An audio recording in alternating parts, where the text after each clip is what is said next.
মানবিকতার কথা বলে ৪০ বছর আগে জায়গা দেয়া ৫৪,০০০ রোহিঙ্গাকে বাংলাদেশি পাসপোর্ট দিতে সৌদি আরবের চাপ, না হলে ২২ লাখ প্রবাসীকে ফেরত পাঠানোর হুমকি।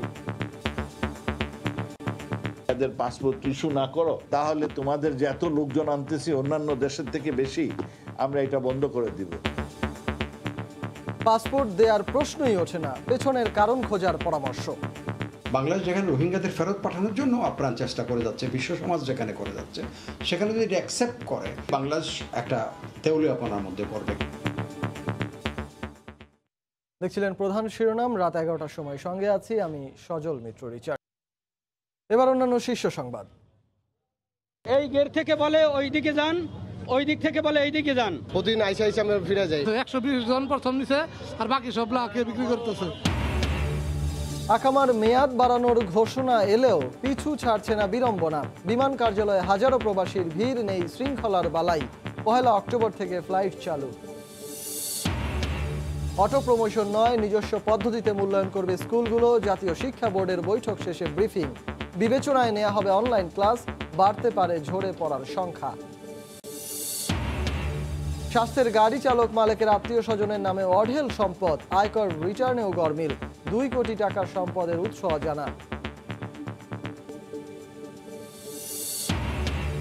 বেসরকারি হাসপাতাল ও ক্লিনিক কাটছে রোগীর পকেট। অভিযোগ মেয়র আতিকের, নিচ্ছে না বর্জ্য ব্যবস্থাপনার কোনো দায়িত্ব। আনা হবে নিবন্ধনের আওতায়, বললেন তাপস। এবং রোলেক্স টাইটানের মতো নকল ঘড়িতে সয়লাব রাজধানীর পাটুয়াটুলি। প্রতারিত হচ্ছেন ক্রেতা। আশুলিয়ায় ২০ লাখ টাকা মূল্যের নকল এনার্জি ড্রিঙ্কস জব্দ।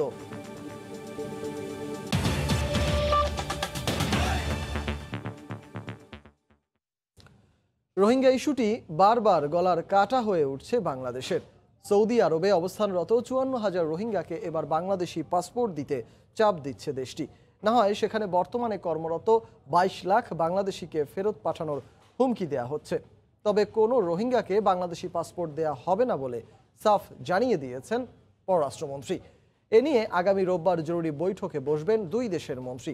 এহসান জুয়েলের রিপোর্ট। আগে থেকেই অবস্থানরত ৩ লাখ সহ প্রায় ১১.৫ লাখ রোহিঙ্গার বাস এখন বাংলাদেশে। মরার উপর খাড়ার ঘা হয়ে এসেছে সৌদি আরবের চাপ। মানবিক কারণ দেখিয়ে ১৯৮০-৯০ সালের দিকে কয়েক হাজার রোহিঙ্গাকে আশ্রয় দেয় সৌদি। বাংলাদেশি ভুয়া পাসপোর্ট নিয়েও অনেক রোহিঙ্গা দেশটিতে যায়। এখন সে দেশে আশ্রয়রত ৫৪,০০০ রোহিঙ্গাকেই বাংলাদেশের পাসপোর্ট দিতে চাপ দিচ্ছে সৌদি।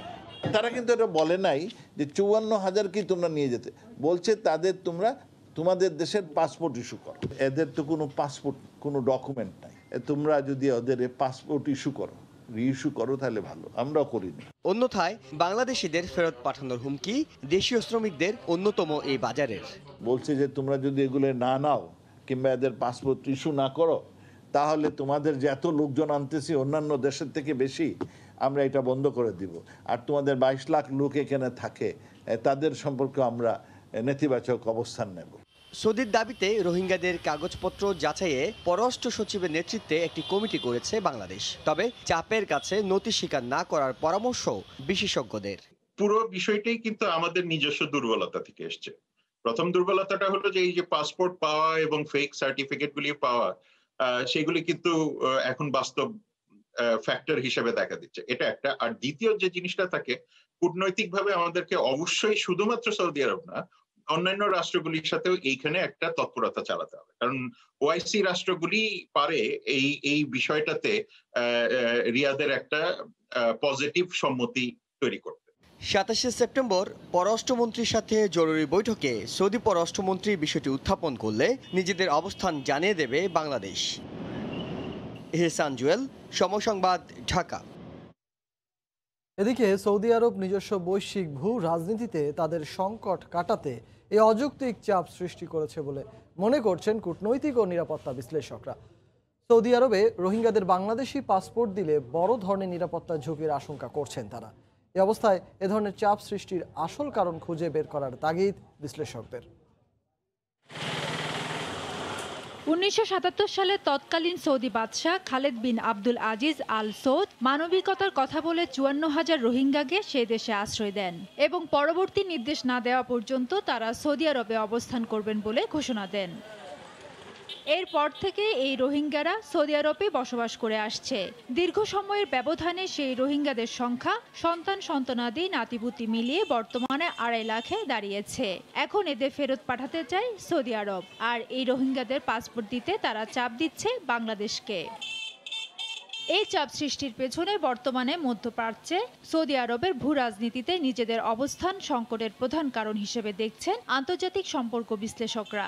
একসময় ইসলামিক উম্মাহ হিসেবে ও নেতৃত্ব দিচ্ছিল তারা ওয়াইসিতে, সেখানে যখন সৌদি আরবের এইসব কর্মকাণ্ডে কোনো ইসলামিক দেশ, মুসলিম দেশ কাউন্টার একটা অর্গানাইজেশন দাঁড় করার জন্য এ ধরনের একটা কথাবার্তা বিশ্ব পরিমণ্ডলে প্রচলিত হয়েছে। বাংলাদেশের প্রেশার রেস্ট রাখলে বাংলাদেশ সৌদি ব্লকের দিকে হয়তো সৌদি আরব যেটা ফিউচারের কথা চিন্তা করে এই ধরনের ভূ রাজনীতির একটা খেলা হয়তো তারা খেলার চেষ্টা করেছে। তারা তো বাংলাদেশের সিটিজেন না, আমি কোন বিধানে পাসপোর্ট দিব?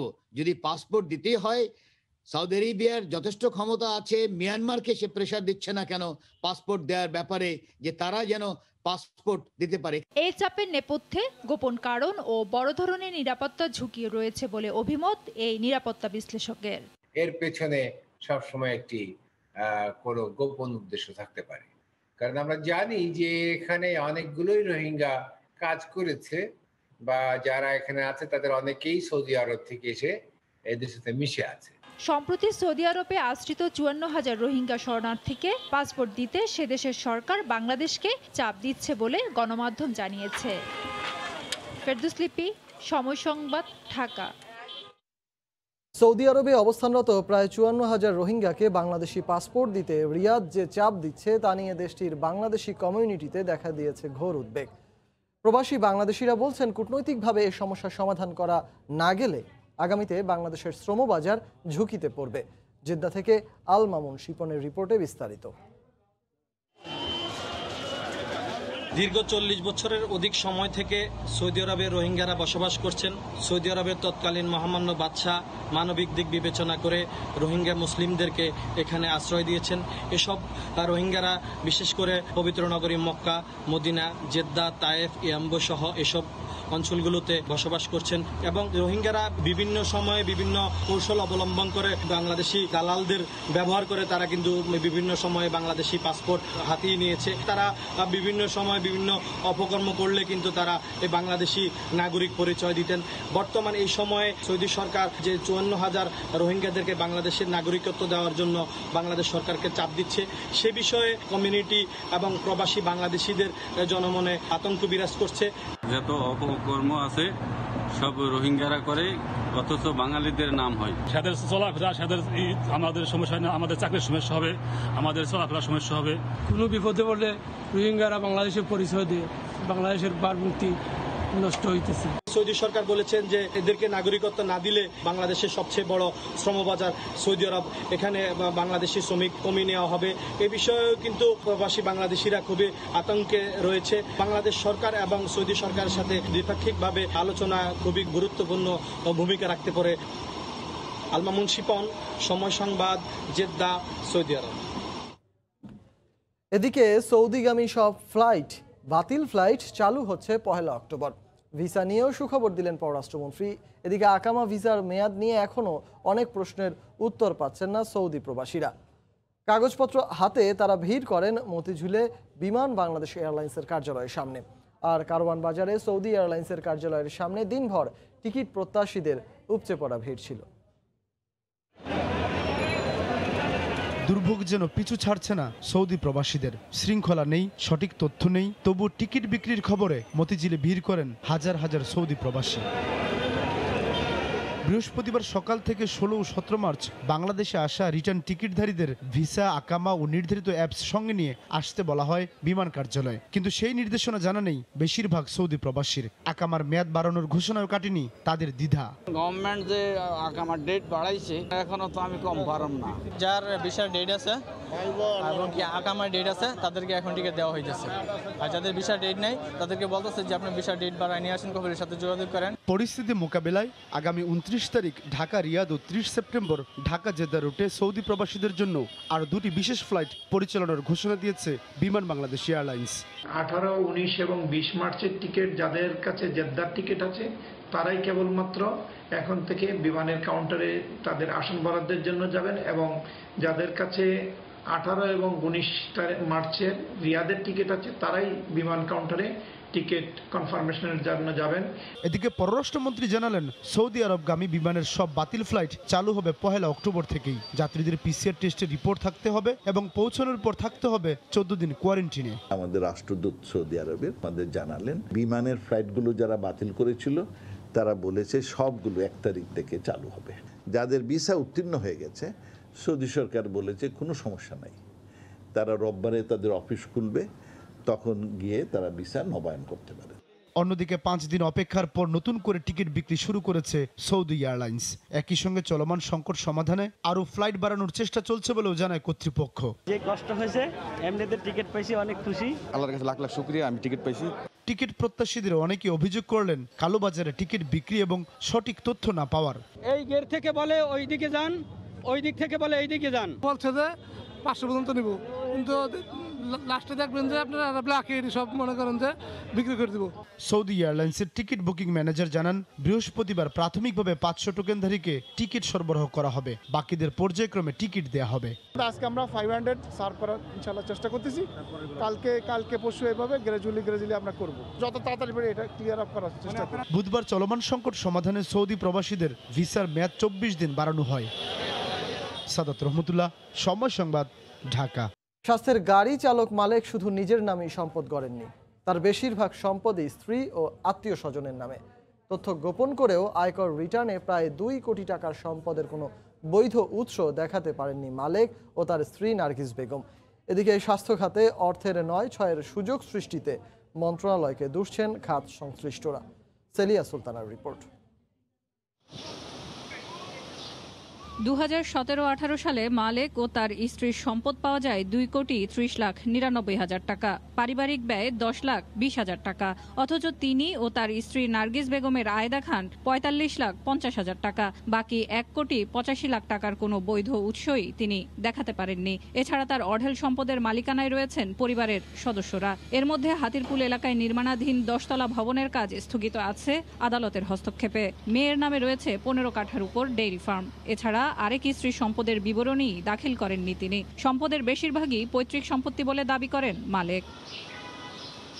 এছাড়া স্বাস্থ্য অধিদপ্তরের ডাক্তারদের বদলি ও পদোন্নতি এবং 3য় ও 4র্থ শ্রেণীর কর্মচারী নিয়োগ বাণিজ্যে আদায় করা বিপুল পরিমাণ অর্থের কোনো হদিস পাওয়া যায় না। শুধু মালেক নয়, স্বাস্থ্যের দুর্নীতিতে এখন পর্যন্ত যেসব কর্মকর্তা কর্মচারীদের বিরুদ্ধে মামলা হয়েছে, অনুসন্ধানে দেখা যায় প্রত্যেকেই আয়কর ফাঁকি দিয়েছেন। এতে করে এটা প্রতীয়মান হয় যে সরকারের হাজার কোটি টাকা ব্যয় করে যে স্বাস্থ্য অধিদপ্তর পরিচালিত হয় তাতে কিছু সাধারণ লোক হয়তোবা সেবা পেয়ে থাকেন, কিন্তু এটাকে আসলে সেবা প্রতিষ্ঠান না বলে সিন্ডিকেট যেভাবে এটাকে করায়ত্ত করে রাখে এবং কর্মকর্তা কর্মচারীরা যেভাবে দুর্নীতি করেন, তাতে করে এটাকে একটা ব্যবসা বলাই ভালো, স্বাস্থ্য ব্যবসা।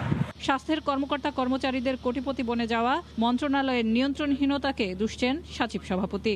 এর যে দায় এড়াবার সুযোগ তো কারণেই, যে যারা উচ্চতর পর্যায়ে বসে আছেন, যারা এগুলো তদারকি করছেন, অবশ্যই যে তাদেরকে এর দায় বহন করতে হবে এবং তাদেরকে সচেষ্ট হতে হবে যে ভবিষ্যতে যাতে এ ধরনের দুর্নীতি করবার সুযোগ না পান।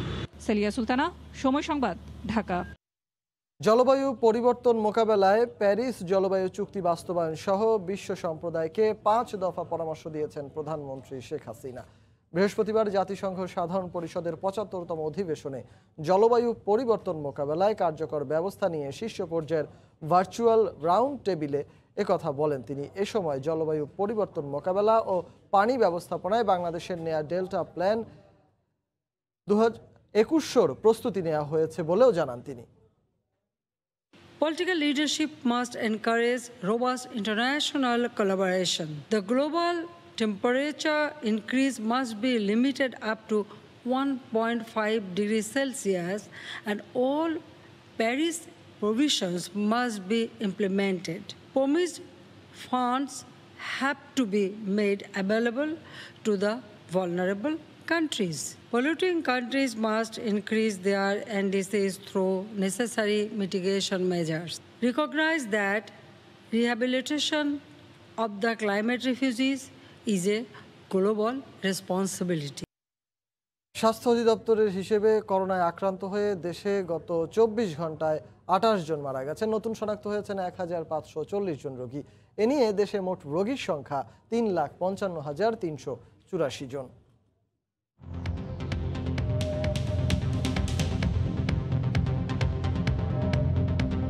দেশে একদিনে নমুনা পরীক্ষা করা হয়েছে 12,900 জনের। এ পর্যন্ত মোট নমুনা পরীক্ষা করা হয়েছে 18,75,537 জনের। 24 ঘন্টায় নতুন করে 1,540 জনের দেহে করোনা শনাক্ত হয়েছে। এ নিয়ে মোট আক্রান্ত 3,55,384 জন। 24 ঘন্টায় মারা গেছেন 28 জন। এ পর্যন্ত করোনা আক্রান্ত হয়ে মারা গেলেন 5,072 জন। করোনা থেকে 24 ঘন্টায় সুস্থ হয়েছেন 2,139 জন। মোট সুস্থ হয়েছেন 2,65,092 জন। অটো প্রমোশন নয়, শিক্ষা প্রতিষ্ঠানগুলোর নিজস্ব মূল্যায়নের ভিত্তিতেই অষ্টম শ্রেণীর শিক্ষার্থীদের নবম শ্রেণীতে উত্তীর্ণ করা হবে। এ নিয়ে একটি গাইডলাইন তৈরির কাজ চলছে বলে জানিয়েছেন ঢাকা শিক্ষা বোর্ডের চেয়ারম্যান মোহাম্মদ জিয়াউল হক। বিকেলে পরীক্ষা সংক্রান্ত এক সভা শেষে একথা জানান তিনি। তবে শিক্ষাবিদরা বলছেন, এ ধরনের সিদ্ধান্তের কারণে শিক্ষার্থীর ঝরে পড়ার সংখ্যা বাড়বে। করোনাকালে জনজীবন ধীরে ধীরে সচল হলেও এখনো থমকে আছে দেশের শিক্ষা খাত। গেল মার্চ থেকে তালাবদ্ধ স্কুলগুলো, পরে আগস্টে সরকারের এক সিদ্ধান্তে বাতিল হয় জেএসসি জেডিসি পরীক্ষা। এর মধ্যে শিক্ষা প্রতিষ্ঠানগুলো ভার্চুয়াল সহ নানা মাধ্যমে শিক্ষা কার্যক্রম চালিয়ে যাওয়ার চেষ্টা করছে। কিন্তু যখন শিক্ষাবর্ষের 2 থেকে 3 মাস বাকি, ঠিক তখন লাখ লাখ শিক্ষার্থীর শ্রেণী পরিবর্তনের বিষয়ে কি সিদ্ধান্ত নিচ্ছেন সংশ্লিষ্টরা? রাজধানী বকশীবাজারে মাধ্যমিক ও উচ্চ মাধ্যমিক শিক্ষা বোর্ডে বৈঠকে বোর্ড প্রধানরা সিদ্ধান্ত নেন, অটো প্রমোশন নয়, শ্রেণী পরিবর্তন হবে মূল্যায়নের ভিত্তিতে। মার্চ মাসের 15 তারিখ পর্যন্ত আমাদের শিক্ষা প্রতিষ্ঠানগুলিতে ক্লাস হয়েছে, শ্রেণী কার্যক্রম চলেছে। সংসদ টিভিতে লেখাপড়া চলছে, সেখান থেকেও কিছু শিক্ষার্থীরা লেখাপড়া জানছে। আমাদের অনলাইন ক্লাসগুলি হচ্ছে। এরপরে যদি ক্লাস শুরু করবার কোনো সুযোগ তৈরি হয় যে কোনো মাসেই, সেই সময় থেকে ডিসেম্বর পর্যন্ত যতটুকু পড়ানো সম্ভব হবে সেই জায়গার উপর ভিত্তি করে পরবর্তী শ্রেণীতে উত্তীর্ণের জন্য মূল্যায়ন করা হবে। এ ব্যাপারে প্রতিষ্ঠানগুলোর জন্য একটি নির্দিষ্ট গাইডলাইন প্রণয়নের চেষ্টা করছেন তারা। এছাড়াও একাদশ থেকে দ্বাদশে উত্তীর্ণ করার ক্ষেত্রে শিক্ষা প্রতিষ্ঠানগুলো নিজস্ব মূল্যায়ন পদ্ধতি অনুসরণ করবে বলেও জানান এ কর্মকর্তা। আমাদের পরীক্ষা উন্নয়ন ইউনিট আছে, তাদের মাধ্যমে আমরা তাদেরকে একটি গাইডলাইন তৈরি করে দেব। শিক্ষাবিদরা বলছেন, এ ধরনের সিদ্ধান্তের কারণে শিক্ষার্থীর ঝরে পড়ার সংখ্যা বাড়বে। এখন সেপ্টেম্বরের 24 তারিখ এসে যখন আমরা বলছি গাইডলাইন দিব, এখনো গাইডলাইন তৈরি হয় নাই, তাহলে কিন্তু বাচ্চাদেরও তৈরি হওয়ার জন্য একেবারেই সময় নেই, আর টিচারদের তো নেই। তাই এই অবস্থাটাই আমাদের ড্রপ আউট অনেক বেশি বাড়িয়ে দিবে, এবং এই 80% বাচ্চা কিন্তু অনলাইন থেকে বঞ্চিত। তাই আমরা যদি পরীক্ষা নেই, তাদের বিষয়টা মাথায় রেখেই কিন্তু আমাদের নির্দেশনা দিতে হবে। লাখ লাখ শিক্ষার্থীর কথা মাথায় রেখে খুব দ্রুত কার্যকর পদ্ধতি প্রণয়নের পরামর্শ এই বিশ্লেষকের। তোহা খান তামিম, সময়। ব্র্যান্ড রোলেক্স, টাইটানের ঘড়ি, সিটিজেন ও ক্যাসিও ক্যালকুলেটর সহ বিশ্বের নামি দামি ব্র্যান্ডের ইলেকট্রনিক পণ্য অর্ধেক দামে বিক্রি হচ্ছে রাজধানীর পাটুয়াটুলিতে। র্যাবের অভিযানে মিলেছে গ্রাহক ঠকানোর এমন ব্যবসার খবর। বিক্রেতারাও বিষয়টি স্বীকার করে বলছে, চাহিদার কারণেই এসব বিক্রি করছেন তারা। রোলেক্স, টাইটানের মতো বিশ্বখ্যাত সব ব্র্যান্ড ধরে ধরে সাজানো শোকেসে, গোডাউনেও রয়েছে ব্যাপক মজুদ। তবে একটু আসল নয়, নকল সবই। এজন্য এক ফাঁকির রাজ্য। রাজধানীর পাটুয়াটুলির হাজী ইলিয়াস মার্কেটে র্যাবের ভ্রাম্যমাণ আদালতের অভিযানে দেখা মেলে এমন চিত্রের। শুধু ঘড়িই নয়, রয়েছে ক্যালকুলেটর সহ আরও কিছু পণ্য। মোড়ক দেখতে আসল হলেও ভেতরের পণ্যটি তৈরি হয় দেশেই। আবার কিছু পণ্য নকল করে বানিয়ে নিয়ে আসা হয় চীন থেকে। নকল পণ্য বিক্রির কথা স্বীকার করে বিক্রেতারা বলছেন যে কোনো ব্র্যান্ডের ঘড়ি ও ক্যালকুলেটর তৈরি করতে পারেন তারা। নাম ছাড়াও চলবে, নাম হইলেও চলবে। এখন চাইনিজরা দিছে, কেউ আইনা আমাদেরকে দিচ্ছে। স্টকবাজার মৌলভীবাজার থেকে আয়না বিক্রি করে, তো অরিজিনাল মাল ওইখানে বিক্রি করে, পাশাপাশি চায়নার যে কিছু নকল ব্র্যান্ড সেগুলো বিক্রি করে। আমরা অরিজিনাল এবং কপি যেটা দুইটাই বিক্রি করি। যারা এখানে এজেন্ট আছেন তারা প্রতিদিন আমাদেরকে রেট দিয়ে দেয়। র্যাব বলছে এক শ্রেণীর অসাধু ব্যবসায়ী অতি মুনাফার জন্য ভোক্তাদের ঠকাচ্ছেন। কেসিও, সিটিজেন সহ আরও কয়েকটি কোম্পানির নকল পণ্য বিক্রি হচ্ছে। এই সমস্ত পণ্যগুলি কিন্তু আপনার অরিজিনাল পণ্যটিকে কয়েক বছর যায়, আর এই ধরনের পণ্যগুলি কিন্তু অল্প সময়ের মধ্যে কিন্তু নষ্ট হয়ে যাচ্ছে, ফলে কিন্তু ভোক্তা বা ক্রেতারা কিন্তু ক্ষতিগ্রস্ত হচ্ছেন। এসব অসৎ ব্যবসায়ীদের বিরুদ্ধে অভিযান চলমান থাকবে বলেও জানান তিনি। শাহরিয়ার জামান দ্বীপ। দেশের বেসরকারি হাসপাতাল ও ক্লিনিক রোগীদের কাছ থেকে অতিরিক্ত বিলের মাধ্যমে ডাকাতি করলেও সঠিক বর্জ্য ব্যবস্থাপনার কোনো দায়িত্ব নিচ্ছে না বলে অভিযোগ ঢাকা উত্তরের মেয়রের। অন্যদিকে এসব চিকিৎসা প্রতিষ্ঠানকে নিবন্ধনের আওতায় আনা হবে বলে জানান ঢাকা দক্ষিণের মেয়র। এ বিষয়ে স্বাস্থ্য মন্ত্রণালয়কে ব্যবস্থা নেয়ার তাগিদ দিয়েছেন স্থানীয় সরকার মন্ত্রী। স্বাস্থ্য ও পরিবার কল্যাণ মন্ত্রণালয়ের তথ্য অনুযায়ী রাজধানীতে প্রতিদিন প্রায় 4000 মেট্রিক টন বর্জ্য উৎপাদিত হয়। এর মধ্যে 200 মেট্রিক টনের বেশি ঝুঁকিপূর্ণ চিকিৎসা বর্জ্য। বেসরকারি সংস্থা প্রিজম বাংলাদেশের তথ্য মতে দেশের 14,770টি সরকারি বেসরকারি চিকিৎসা প্রতিষ্ঠানের মধ্যে মাত্র 1,500 প্রতিষ্ঠানের বর্জ্য সঠিক নিয়মে ধ্বংস করা হয়। এসব হাসপাতাল বর্জ্য ব্যবস্থাপনা নিয়ে রীতিমতো হিমশিম খাচ্ছে সরকার। এ অবস্থায় বৃহস্পতিবার সচিবালয়ে স্থানীয় সরকার মন্ত্রণালয়ের উদ্যোগে এক আন্তঃমন্ত্রণালয় সভা অনুষ্ঠিত হয়। এতে ঢাকা উত্তর ও ঢাকা দক্ষিণের মেয়র সহ সংশ্লিষ্ট মন্ত্রণালয়ের ঊর্ধ্বতন কর্মকর্তারা অংশ নেন। এ সময় উত্তরের মেয়র চিকিৎসা বর্জ্য ব্যবস্থাপনা সহ হাসপাতাল কর্তৃপক্ষের রোগীর কাছ থেকে অতিরিক্ত বিল নেয়ার অভিযোগ করেন। যে বিভিন্ন হাসপাতালগুলা মানুষ থেকে ডাকাতির মাধ্যমে তারা পয়সা নিচ্ছে, জমি জমা বেচা হাসপাতালের বিল পরিশোধ করছে। বর্জ্যগুলোকে নিয়ে কোথায় রাখবো, এটা টোটাল একটা কিন্তু ডিসিপ্লিন কিন্তু করা দরকার। চিকিৎসা প্রতিষ্ঠানগুলোকে নিবন্ধনের আওতায় আনার কথা জানান ঢাকা দক্ষিণের মেয়র। এই চিকিৎসা বর্জ্য ব্যবস্থাপনা সহ প্রত্যেকটা বিষয়ে আমরা উল্লেখ করব, আমরা তাদেরকে নিবন্ধনের মাধ্যমে এনে তাদেরকে এই বাস্তবায়ন করব। নিবন্ধন ব্যতীত বেসরকারি হাসপাতাল, ক্লিনিক এগুলো আর চলতে দেওয়া হবে না। চিকিৎসা বর্জ্যের নিরাপদ ব্যবস্থাপনার জন্য স্বাস্থ্য মন্ত্রণালয়কে যথাযথ উদ্যোগ নেয়ার আহ্বান জানান স্থানীয় সরকার মন্ত্রী। স্বাস্থ্য মন্ত্রণালয় যে সমস্ত আপনার লজিস্টিক সাপোর্ট নাই ওগুলো এনশিওর করবেন, আর না হলে তাদের ক্লিনিক অবশ্যই বন্ধ দেওয়ার জন্য আমরা মন্ত্রণালয়ের পক্ষ থেকে আমাদের মেয়রদেরকে উদ্বুদ্ধ করব।